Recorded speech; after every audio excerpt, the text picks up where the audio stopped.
My husband, whose attitude often veered into misogyny, constantly belittled me as a stay-at-home wife. Every time I attempted to assert myself, he would threaten me with divorce. "Challenge me, and we'll get a divorce," he'd warn. Then, one day, I uncovered a secret of his. From that moment on, my respect for him vanished, and I knew it was time for a change.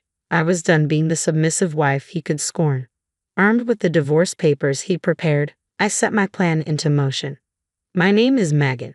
After losing my father in high school, it was just my mother and me.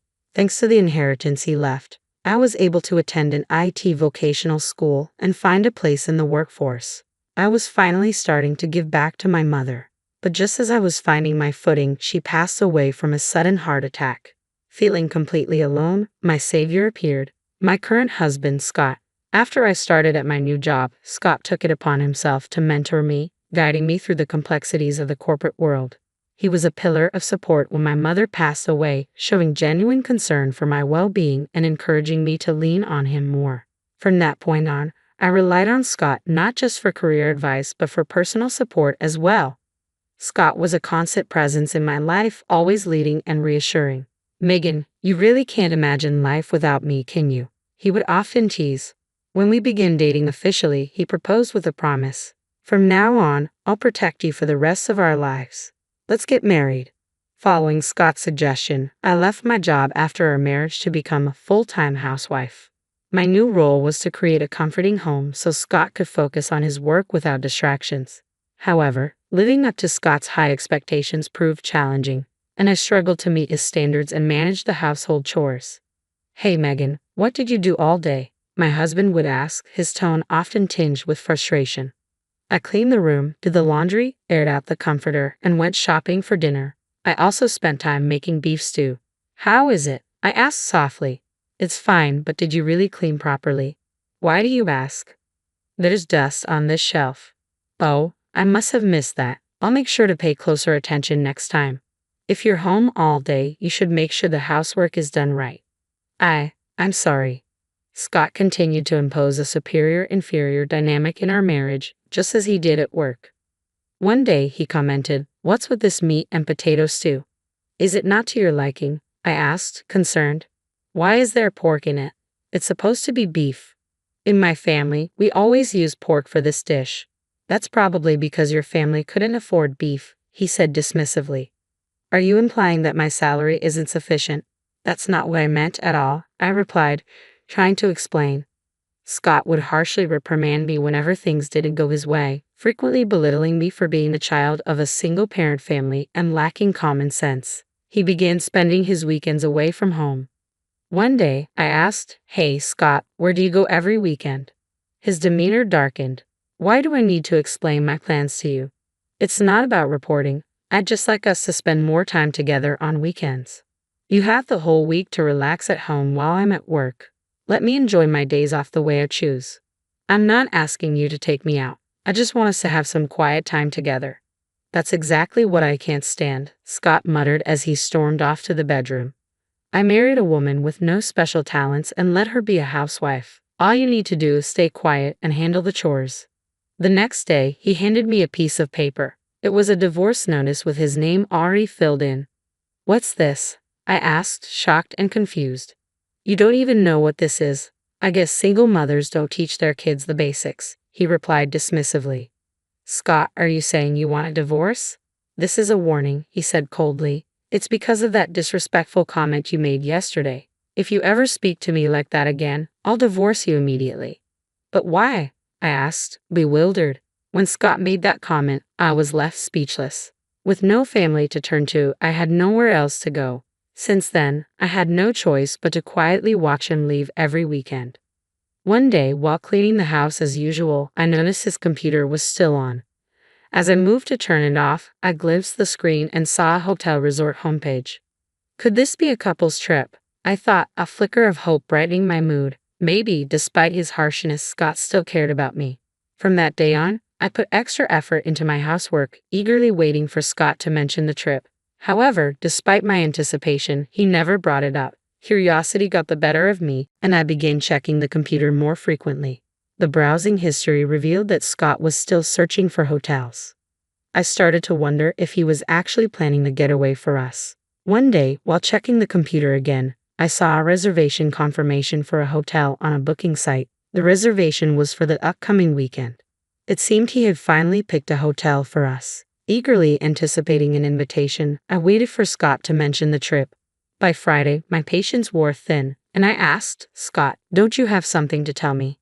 He looked at me, a bit taken aback. "What are you talking about?" I hesitated to press him further about the trip. His mood soured, and he went to bed early. The next morning, I found him already dressed and ready. "Good morning, Scott. Why are you dressed up so early?" "Oh, it's nothing. I'll be leaving once I'm ready. I won't be home today," Scott said curtly before quickly preparing himself and heading out the door. What was going on? Had he changed the reservation? I checked the booking details and saw that the name in the companion section was no longer mine but another woman's. Companion, Lily, 25 years old. In that moment, everything became clear. Scott wasn't planning a trip for us. He was planning the getaway with a young woman named Lily. All my feelings of love, gratitude, and respect for Scott dissolved instantly. Acting swiftly, I decided to verify his affair. I went to the hotel where Scott had made the reservation. When I arrived, I saw him and Lily cheerfully entering the hotel. I made sure to take photos as evidence, firmly imprinting the scene in my mind. When I returned home, I thoroughly examined our computer.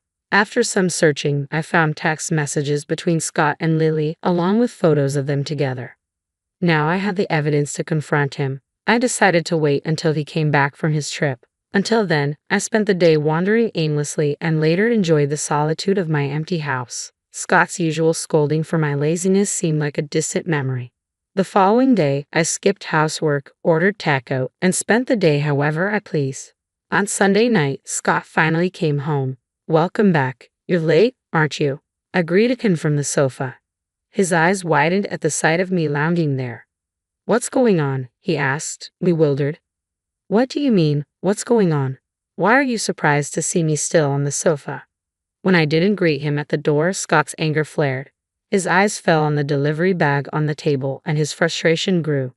"Hey, what's this? Living it up while I'm away?" he demanded. I sighed and replied, "And where were you staying this weekend, Scott? Were you having a good time? If you knew, you wouldn't be acting like this. Sounds like you want to see it again," Scott said, rummaging through a drawer. "Wait, it's not here."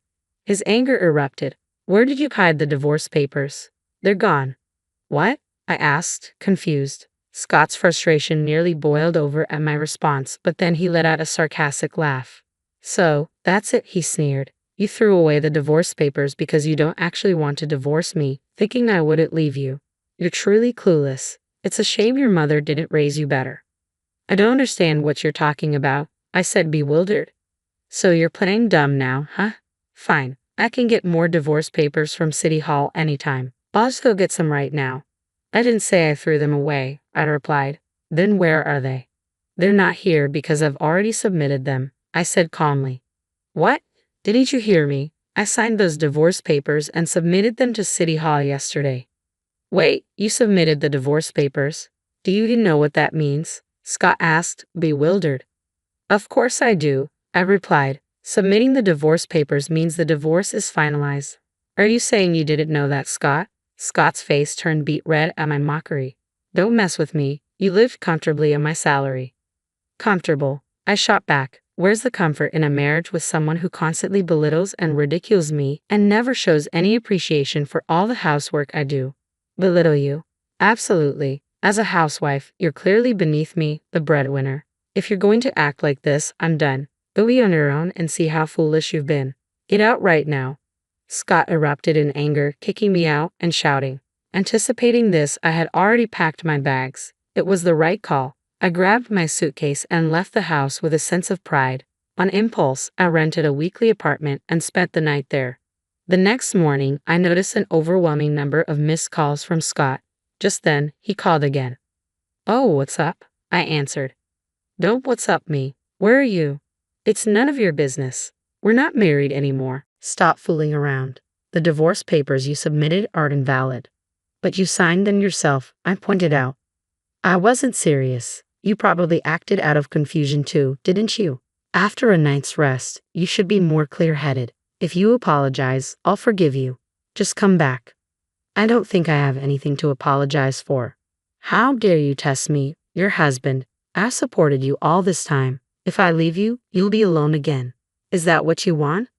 I realized something. It's better to be alone than to be with someone who doesn't care about me. I could sense Scott's fury seething on the other end of the phone. Scott's voice thundered through the phone. What? I've made compromises. Fine. I don't care about you anymore. You'll regret this. I'm pretty sure you'll be the one to regret it. You can't do anything. You're just a loser. With that, Scott slammed the phone down in a fit of rage. I used to be terrified of his outbursts, but now I felt a deep sense of contentment. He didn't reach out for several days. Then, a week later, I received a call from him on my cell phone. Megan, what is this bill? After confirming Scott's affair, I had asked my lawyer to file for damages. It seems he had finally received the bill. Oh, did it arrive? The details are all clearly listed on it, I replied. Why should I pay damages? You're the one who walked out. I even offered to work things out, but you stubbornly refused to come back, Scott argued. Actually, you're misunderstanding. The damages are for your affair, I clarified. My affair? With whom and when? Scott demanded. With Lily, 25 years old. You've been seeing her for a year, I said calmly. How do you know? You left plenty of evidence on your computer. Did you really think I wouldn't find out? Did you really believe I was that naive? Scott seemed to doubt my claims. Angrily, he retorted, Evidence? You're lying. There was nothing like that on the computer. Yes, that's right. I knew you weren't stupid enough to leave texts and photos with your mistress on your computer. You can't fool me, I said confidently. Why don't you see for yourself whether I'm bluffing or not? I challenged. I sent Scott the evidence of his affair. His voice immediately turned frantic upon seeing it. How did you get this? I thought I deleted everything. It's true that all the data had been deleted from the computer, but Scott overlooked the fact that I had a certification in IT from vocational school. After some effort, I managed to restore the deleted files and save them. Realizing he couldn't escape the truth, Scott's attitude shifted abruptly. Look, Megan, you don't really want to do this, do you? Yes, I had an affair with her, but it was just a fling. You're the one I truly love. You can't live without me, can you? Scott pleaded. I realized then that this was just his manipulation. Being with you only eroded my self-confidence. Instead of feeling protected, you were destroying my self-esteem. You're just playing the victim, Scott snapped. Without my salary, you wouldn't be able to survive. Sure, you get some harsh words now and then, but that's reality. I can't bear the thought of you, who betrayed me, enjoying yourself while I suffer. I'm holding you accountable for what you've done. That's what the damages are for. Scott finally recognized my resolve and reverted to his usual verbal abuse. Fine, I'll pay. I didn't realize you were such a spiteful person. I felt sorry for you being alone, so I got involved with you, but it was a huge mistake, Scott said, his voice dripping with disdain. Same to you, I retorted. You picked me because you thought you could control me. I should have seen that from the start. You're probably with your mistress, Lily, because she's young and obedient. Pay the damages and go be with her. You'll soon realize that you're destined for a lonely life. Despite his bravado, Scott transferred the agreed-upon amount of compensation to me as required by my lawyer. A few days later, he contacted me again. Megan, could you return some of the money to me? What? I exclaimed, unable to keep my voice down.